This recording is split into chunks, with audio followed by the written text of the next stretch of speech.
If you look closely, you can see it in his eyes. It's utter exhaustion, combined with the kind of joy you can't put into words. This man is on a spending spree, but not the kind that requires money. He's spending something far more costly, his life. This young pastor, and many more like him, are leading a movement in modern China that's nothing less than remarkable. The number of Christian believers in China is literally multiplying. It's difficult to imagine 20,000 Chinese nationals becoming Christ followers every day, but this spiritual fervor knows no boundaries. Convinced that communism isn't working, much of China's vast population, young and old, are coming forward to give their lives to Christ.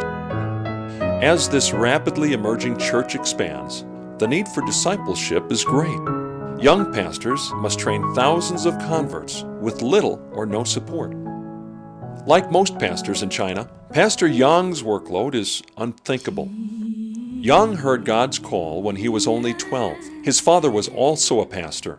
His grandparents served Christ boldly during the times of the Cultural Revolution. From an early age, Yang saw his family model a radical commitment to God, and he came to accept the love and call to follow Christ.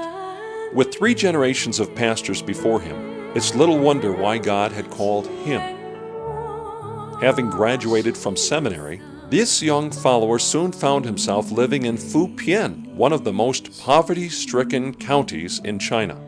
To do so meant he must turn down offers to pastor with more support and more prominence. Having pastored now for 8 years, Yang still can't bring himself to accept the church's $40 monthly salary. Yang feels this would be too great a burden for this small congregation. At 30, he has chosen to remain single. A family would be far too expensive and time-consuming. His local congregation now includes more than 1,000 people. He asks God every day to help him meet the needs of those people. Contrary to Chinese tradition, many of the elderly people in his care have children who have left town to pursue financial success in the cities, leaving them with no means of support. So Yang has started programs to feed and clothe them. When one young man returned home to check on his mother, he discovered Yang's church had taken care of her. He was overwhelmed with gratitude and wanted to meet Pastor Yang, whom his mother had praised. "You were the son I wasn't," he said. "You and your people cared for my mother.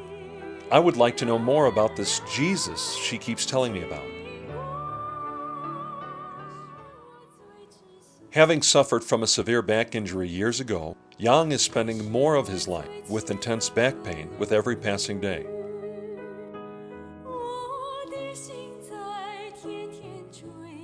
Nonetheless, Yang travels thousands of miles every year to visit the 35 regions where his people gather for worship.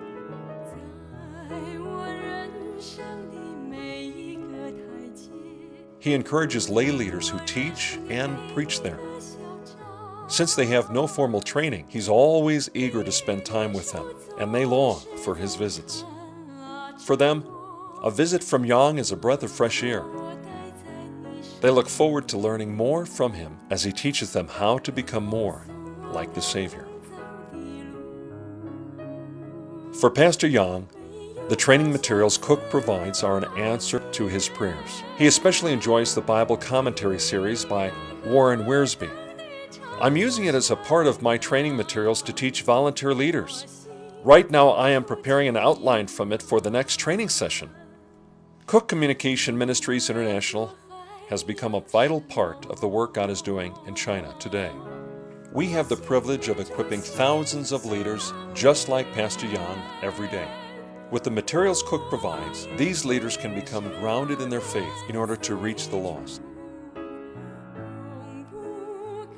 Yes, the face of China is changing rapidly.